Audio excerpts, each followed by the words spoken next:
Parents mocked me while taking my money for bills. When I found out and stopped, everything exploded at a family dinner. Growing up, I always knew I wasn't the favorite.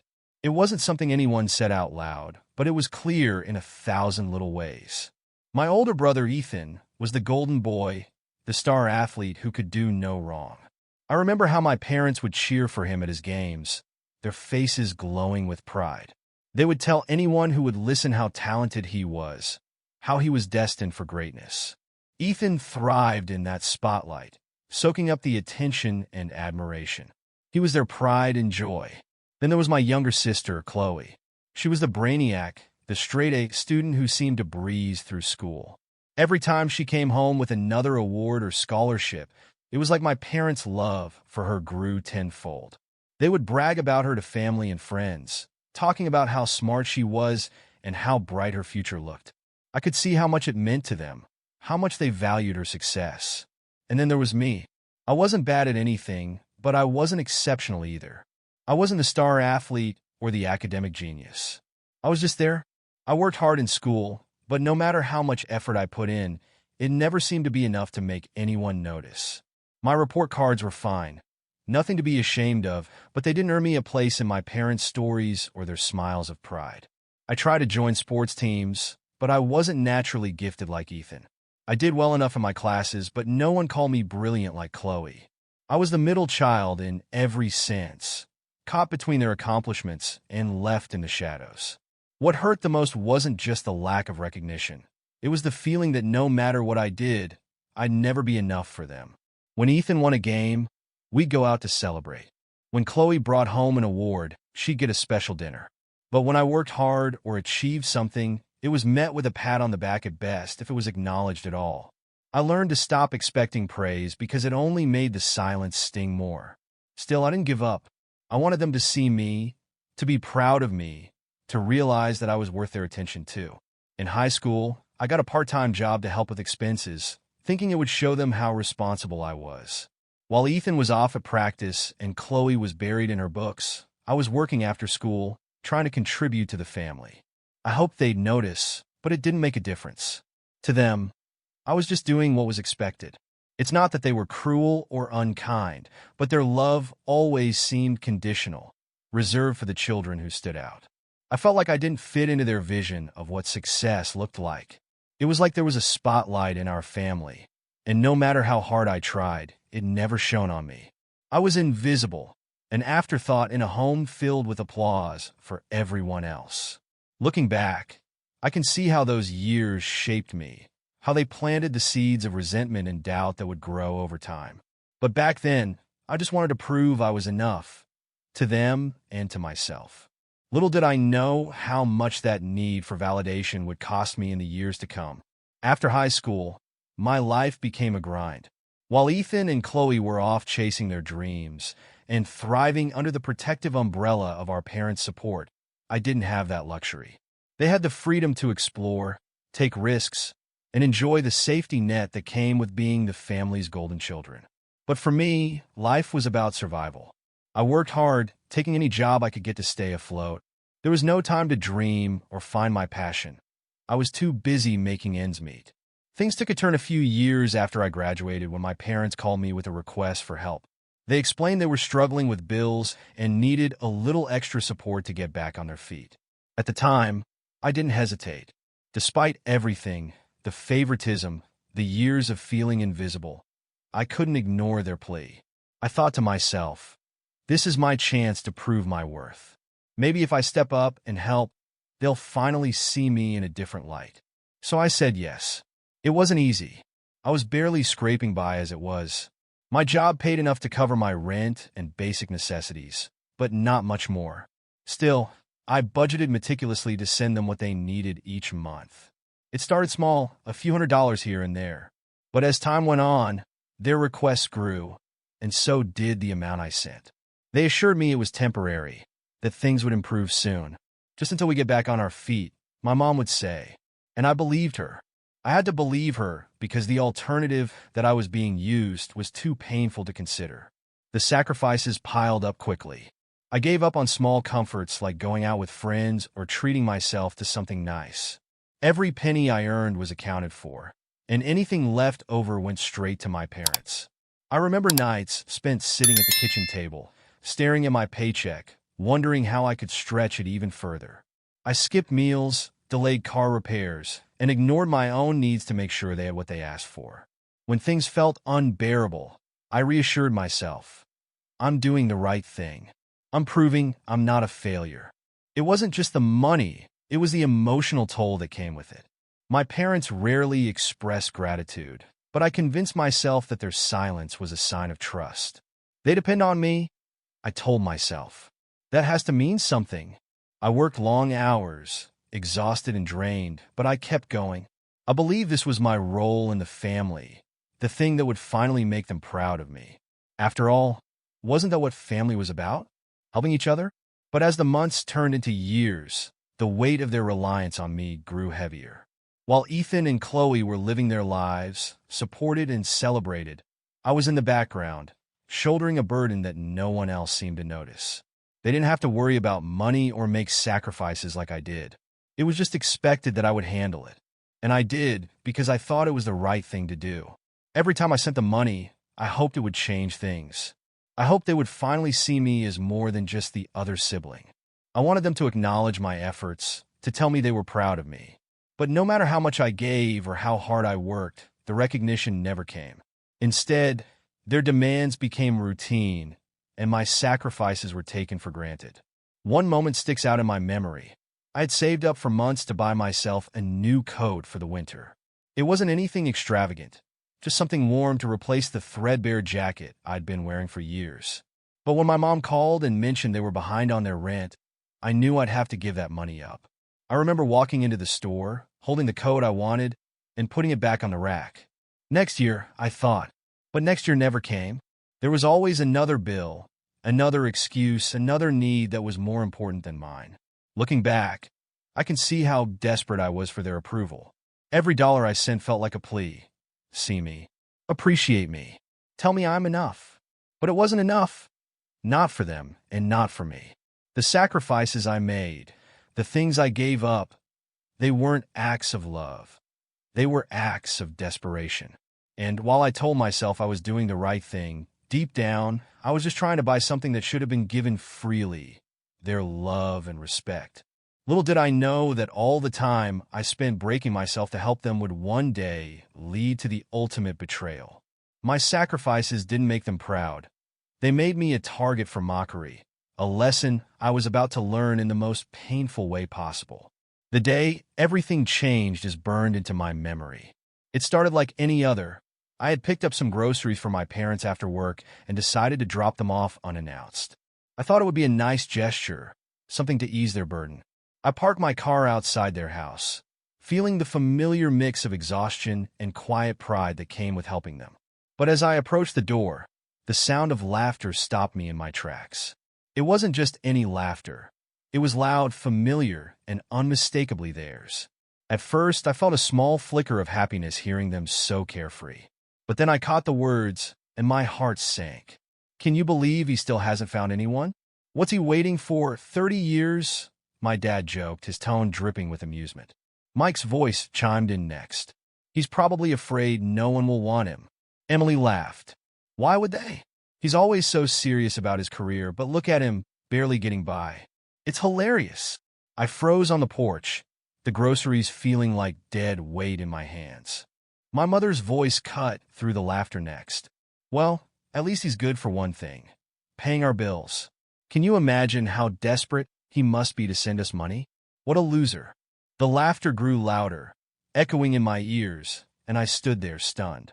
Years of sacrifice, of working myself to the bone, of skipping meals and denying myself the smallest comforts. And this was how they talked about me? Not with gratitude or even kindness, but with cruelty and mockery. I felt my heart shatter as their words sunk in. I wasn't family to them. I was a joke, an ATM, a loser. Before I even realized it, I had opened the door and stepped into the foyer. The laughter stopped immediately, replaced by shocked silence. My mom's face froze in mid-laugh. My dad sat up straighter, and Mike and Emily exchanged quick, uncomfortable glances. What's so funny? I asked, keeping my voice steady despite the rage bubbling under the surface. No one answered. My mom tried to smile, but it was forced. Oh, honey, it's nothing. We were just joking around, you know how we are. Mike chuckled awkwardly. Yeah, line up, man. It's not that deep. Not that deep, I repeated, my voice shaking. You're sitting here laughing about how I struggle to help you, about how I send you money while barely making it myself? And you think it's funny? My mom waved her hand dismissively, her smile fading. Don't take it so personally. You know we appreciate what you do. Emily rolled her eyes. Seriously, you're turning this into a thing. We weren't even talking about you that way. I stared at them, my mind racing through years of sacrifices I'd made. The nights I stayed up budgeting every penny, the things I gave up so they wouldn't have to, all of it mocked and dismissed in a single moment. You appreciate it? I said, my voice barely above a whisper. Is that why you call me a loser? Is that why you said I'm desperate? My dad leaned back in his chair, crossing his arms. We were joking. Don't act like you're a saint. You're our kid. It's normal to help out your parents. Mike and Emily helped out too, but you don't see them throwing it in our faces. That hit like a slap. They helped out, I said, looking between my siblings. Emily shrugged with a smug smile. Yeah, we helped out here and there. Here and there, I repeated, bitterness dripping from my voice. I've been paying your rent, your utilities, everything for years. But sure, tell me more about how they've helped out. Mike rolled his eyes. You're so dramatic. If you didn't want to help, why didn't you just say no? It was in that moment I realized the truth. They didn't care about me. They didn't appreciate me. To them, I wasn't a family member. I was just a convenience. An easy solution to their problems. Taking a deep breath, I steadied myself. You're right, I said, my voice calm. I should have said no, and now I am. My mom's face fell. What do you mean? I'm done, I said simply. No more money. No more help. You're on your own. The room went silent. Their shocked expressions seared into my memory. For the first time in years, I felt the weight start to lift. I walked out the door, leaving their protest behind. And I didn't look back. The confrontation at that family dinner was a moment I'll never forget. After overhearing my family laughing at me and dismissing everything I had done for them, I knew I couldn't continue to ignore the way they treated me. Their words had cut deep, but it was their indifference that hurt the most. I had spent years breaking my back to help them, only to be mocked for my efforts. I had to stand up for myself. For the first time, I needed to make it clear that I wasn't their doormat. When I arrived for dinner that evening, the tension was palpable. The laughter from earlier was gone, replaced by a forced politeness that only made their guilt more obvious. My mother greeted me with her usual smile, but I could see it didn't reach her eyes. My father sat at the head of the table, arms folded, looking more annoyed than concerned. My siblings, Mike and Emily, barely glanced up from their phones. It was as if they thought this would all blow over if they ignored it long enough. I took a seat, keeping my voice steady. So let's talk about this, I said, cutting through the small talk they'd tried to start. About what I overheard the other day. My mom's smile faltered, and she waved her hand dismissively. Oh, sweetheart, we already told you. It was just a joke. You're taking it too seriously. Mike chuckled, leaning back in his chair. Yeah, man, relax. Don't make this a thing. I turned to him, my jaw tightening. A thing? You were all laughing about me, about how I struggle to send you money. And now you're telling me I should just lighten up? Emily rolled her eyes, clearly bored. We weren't even talking about you like that. You're making it sound worse than it was. Worse than it was? I repeated, my voice rising slightly despite my effort to stay calm. You called me a loser. You laughed about how I'm desperate to send you money. How is that not worse? My father leaned forward, his expression hardening. We were joking.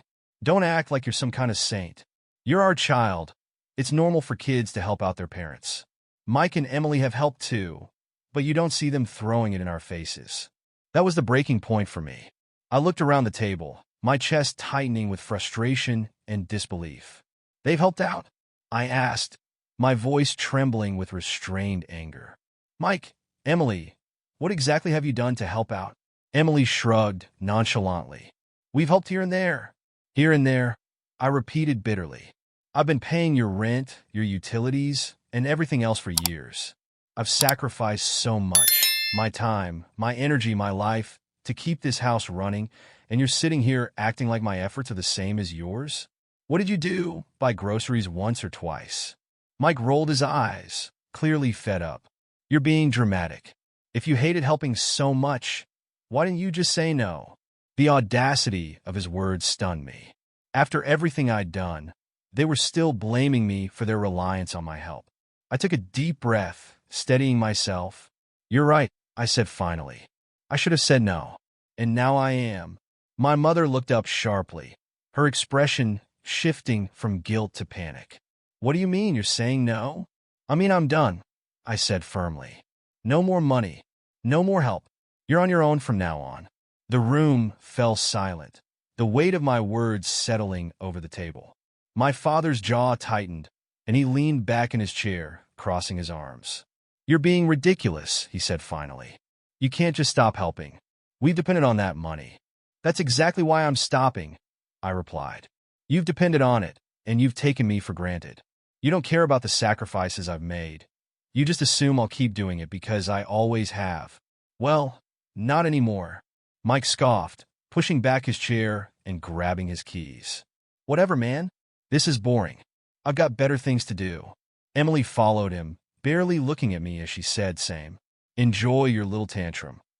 And, just like that, they were gone, leaving me alone with my parents. My mom turned to me, her voice trembling with frustration. Don't do this. We're your family. Families help each other. No, I said, my voice steady. Families don't treat one member like an ATM while laughing at them behind their back. You've made it clear how you feel about me, and now I'm making it clear how I feel about this. You'll regret this, my father said coldly, pointing a finger at me. You think you're punishing us, but you're only punishing yourself. You're going to end up alone. I met his glare without flinching. Maybe, but at least I'll be free. I stood up and walked out, their voices following me as I closed the door behind me.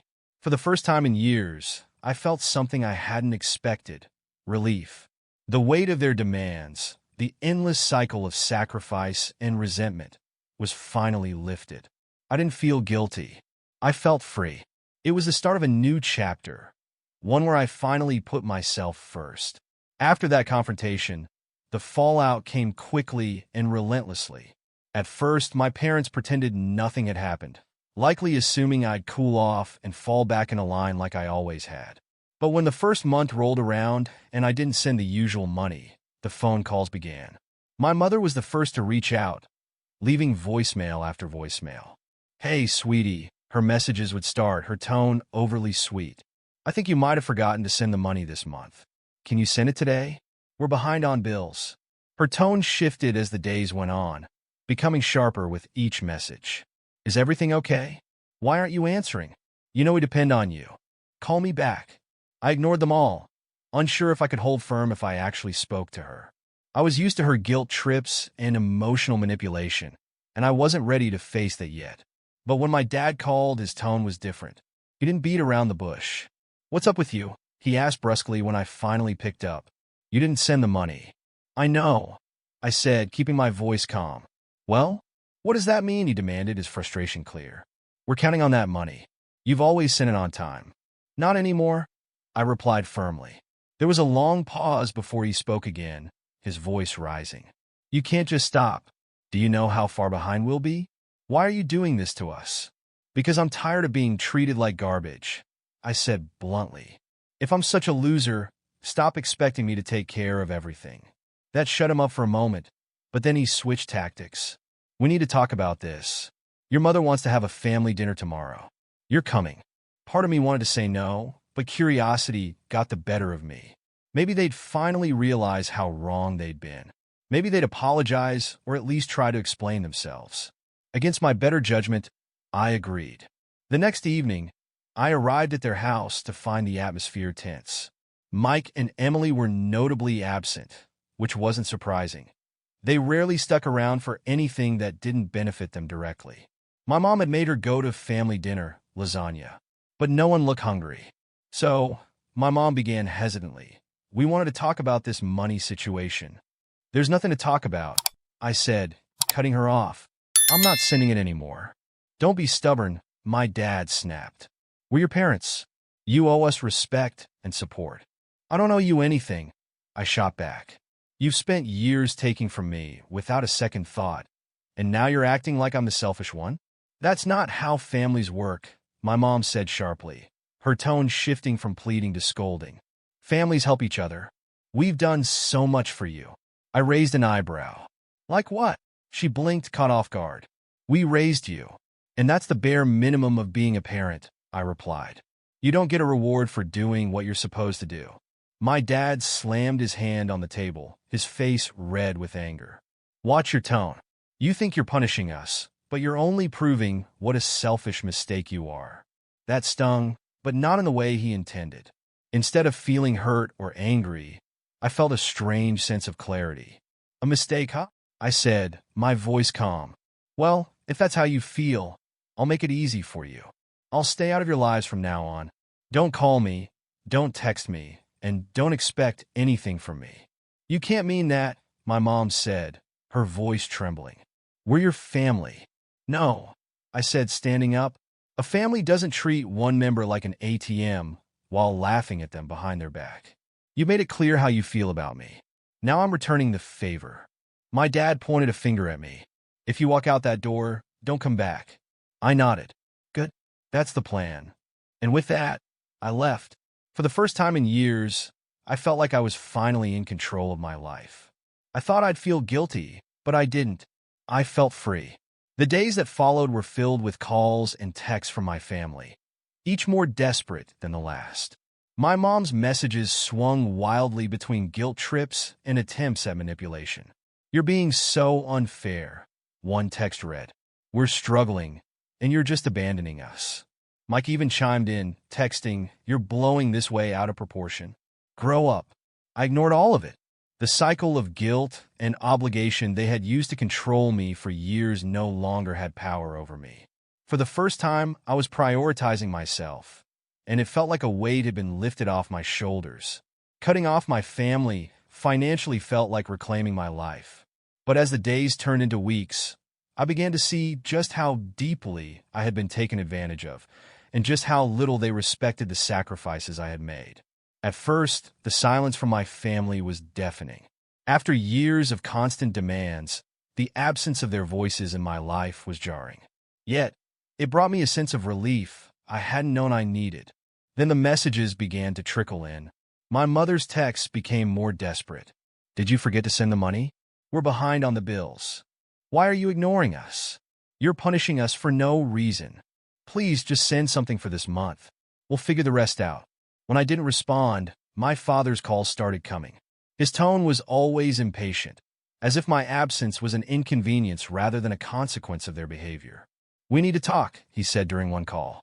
You're making this harder than it has to be. Just send the money, and we'll forget about all this nonsense. But I didn't cave. For once, I chose myself over their demands. I blocked their numbers and deleted their messages, trying to move forward. I thought that would be the end of it. What I didn't expect was to see the truth about how they were really living. One night, I was scrolling through social media when a photo popped up on my feed. It was a picture from my brother Mike's account. He, Emily, my parents, and a group of their friends were out at a restaurant, all smiles and laughter. Plates of food covered the table, drinks in hand, everyone looking relaxed and happy. The caption read, "Family first, red heart, no matter what." I stared at the photo, my stomach churning. The same people who had been calling and texting me nonstop about their financial struggles, who had claimed they couldn't pay their bills, were out enjoying an expensive meal together. They looked carefree, as if they didn't have a worry in the world. At first, I thought maybe they had finally gotten their finances in order. Maybe Mike and Emily had stepped up to help more than I realized. But as I scrolled through the comments, the reality became clear. One of Mike's friends had written, "Thanks again for dinner. Can't believe you picked up the tab." Mike replied, "Of course, man. You know how we are." I felt the air leave my lungs. They hadn't figured out their finances. They had just moved on without me. They had made it sound like they were drowning, like they couldn't survive without my help. And here they were, dining out, and treating friends. I couldn't stop scrolling. Comment after comment painted a picture I couldn't ignore. Emily had replied to the photo, "We all needed this. It's been so stressful lately." Stressful? I thought. Stressful for them. While I had spent years skipping meals and cutting back on essentials to send them money, my mind raced as I thought about all the sacrifices I had made to keep them afloat. How many of those stressful months had ended with dinners like this? How many times had they gone out to enjoy themselves while I was struggling to get by? The worst part was knowing I had likely financed countless nights like this. All those years of sending them money, they hadn't been living on the edge. They had been living comfortably, even luxuriously, while I struggled in silence. My emotions oscillated between anger, disbelief, and a deep sense of betrayal. I wanted to let it go, to remind myself that I had already walked away from them. But I couldn't shake the feeling that I needed answers.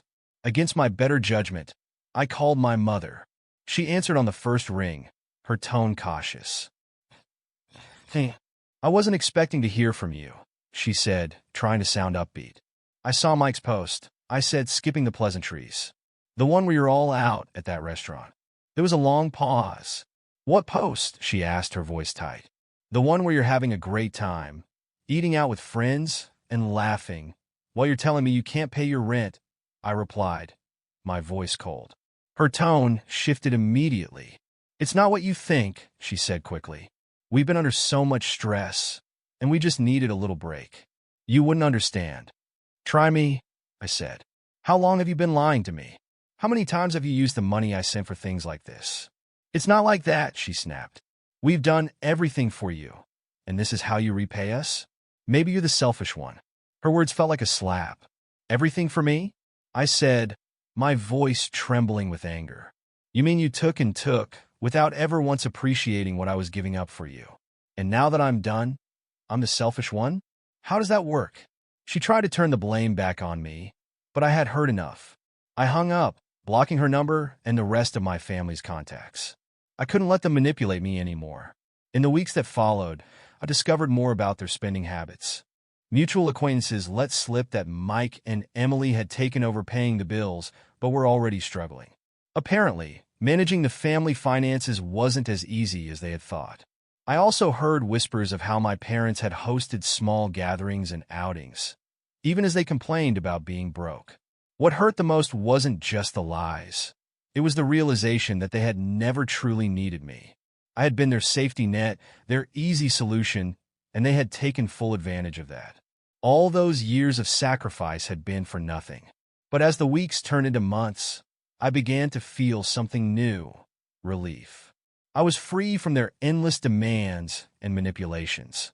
Their lies and betrayals no longer weighed on me, because I was no longer part of their game. I had finally broken the cycle, and for the first time in years, I could breathe. Their priorities had always been clear. They cared about comfort and appearances, not about me. And while it hurt to admit that, it also gave me the closure I needed to move on. Walking away from my family that night felt final, but I didn't realize just how much my decision would ripple through my life.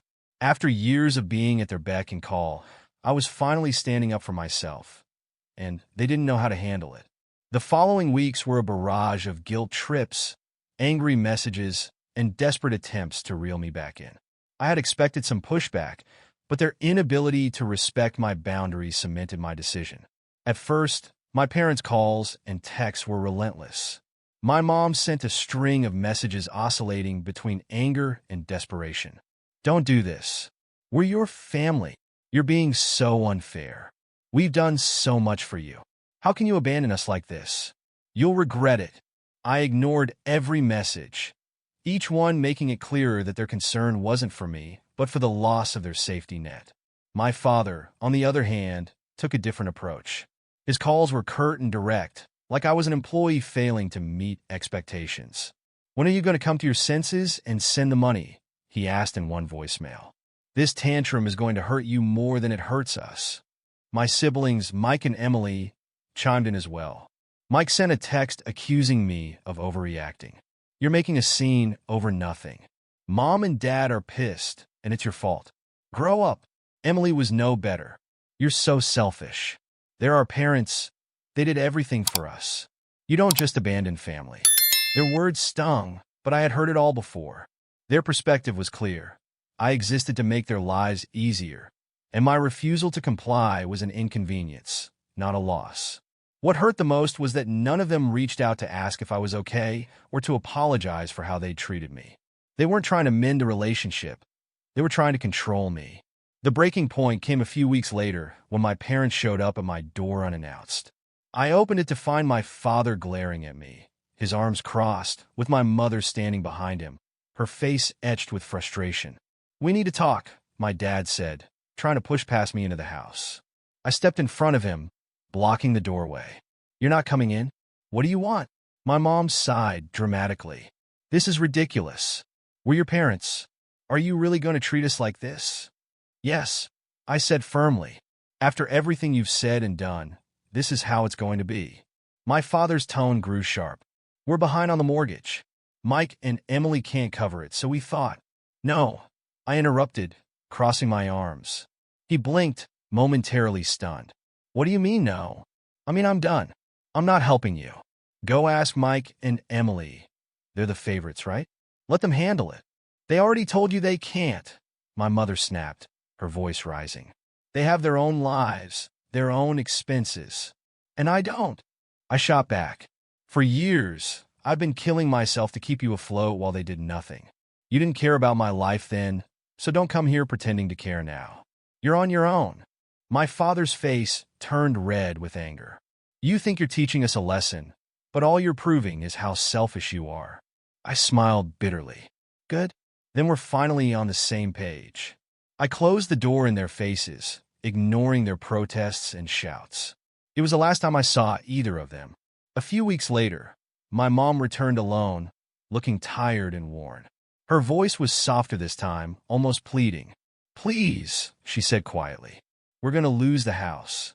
I shook my head, my resolve unwavering. "I'm sorry, but I can't help." "You're not helping," she said bitterly. "Call it what you want," I replied. "But I'm done." She stared at me for a long moment, as if trying to will me into submission, but when she realized I wasn't going to budge, she turned and walked away. That was the last time I saw her, or any of them. I blocked their numbers and cut off all contact. Months went by, and while I heard bits and pieces through mutual acquaintances, I didn't miss them. Mike and Emily were struggling to keep up with the bills, and my parents were facing the consequences of their years of financial mismanagement. I didn't feel guilty. For the first time in my life, I felt free. Free from their demands, their manipulation, and the endless cycle of giving without receiving. Cutting ties wasn't easy, but it was necessary. They had made their priorities clear for years, and now I was finally making mine. I chose myself. Walking away from my family was one of the hardest decisions I've ever made, but it was also the most liberating. For years, I had been shackled by their expectations and demands, sacrificing my own happiness to meet their needs. Cutting ties meant letting go of the hope that they would ever change or see me for who I truly was. But in doing so, I finally began to reclaim my life. At first, the silence felt unnatural. The constant barrage of calls and texts was gone, leaving a void that I didn't know how to fill. It was like breaking a habit, learning to exist without the weight of their expectations pressing down on me. I kept waiting for the guilt to overwhelm me, for the regret to creep in. But instead, I felt relief. The further I distanced myself, the more I realized how much of my energy had been drained by their endless demands. With that newfound freedom, I began to focus on myself for the first time in years. I worked fewer hours and started pursuing hobbies I had long since abandoned. I read books, took long walks, and even signed up for a painting class. These were small, simple things, but they felt monumental after years of putting everyone else first. Each day, I felt a little lighter, a little freer. A few months after cutting ties, I met someone who changed everything. Her name was Sarah. She was kind, compassionate, and saw me in a way no one ever had. From the moment we met, she treated me like I was enough, just as I was. I didn't have to prove myself to her or bend over backward to earn her respect. She listened when I talked about my past, never judging, only offering understanding and support. One evening, while we were sitting on her couch, she asked me if I'd ever consider reconciling with my family. For a moment, I didn't know how to answer. Part of me had clung to the idea of reconciliation for so long, hoping that one day they might change. But as I thought about everything I had endured, I realized the truth. I don't think so, I told her. They've made their choices, and I've made mine. I've spent too much of my life trying to make them happy. Now, I just want to be happy. She nodded, taking my hand in hers. I think you deserve that, she said softly. For the first time in my life, I felt like I was finally living for myself. My past no longer defined me, and my family's approval no longer dictated my worth. I had built a life that was mine, filled with people who valued me for who I was, not for what I could do for them. They used to call me a loser, but now I know better. I've won. I've found peace, happiness, and the strength to walk away from anything that doesn't serve me. And for that, I am truly free. After cutting ties with my family, I began hearing bits and pieces about how things were going for them through mutual acquaintances. Unsurprisingly, they were struggling. My parents had leaned so heavily on me for years that when I stopped supporting them, they had no idea how to manage without me. Mike and Emily were now left to pick up the slack, but it wasn't going well. Apparently, Mike and Emily had initially agreed to take over the financial responsibilities, but their efforts quickly fell apart. They weren't used to the level of sacrifice I had made or the sheer amount of work it took to keep our parents afloat. They tried to chip in here and there, as they had before, but it wasn't enough to cover the rent, utilities, and other expenses. The financial strain they had always left for me to handle was now their problem, and they were realizing how overwhelming it truly was. From what I heard, my parents were still struggling to pay the mortgage, and their bills continued to pile up. Their safety net, the one I had unknowingly been for so many years, was gone, and they were feeling the consequences of their years of financial mismanagement. While part of me felt sorry for them, another part couldn't help but feel vindicated. They were finally dealing with the mess they had created, and it wasn't my responsibility anymore. What struck me the most was their lack of accountability. Instead of acknowledging their role in the situation, they blamed me for walking away. My mother told mutual acquaintances that I had abandoned the family, conveniently ignoring how they had taken advantage of me for years. Mike and Emily continued to call me selfish, even as they struggled to contribute the bare minimum to our parents' expenses. But none of it affected me anymore. I had finally freed myself from the cycle of guilt and obligation they had trapped me in for so long. For once, I wasn't carrying their burdens, and I didn't feel responsible for their choices. While they continued to struggle, I moved forward with my life. Their struggles were no longer mine, and the peace I found in letting go was worth everything. They had lost their easy solution, but I had gained freedom, and that was a trade I would make every time.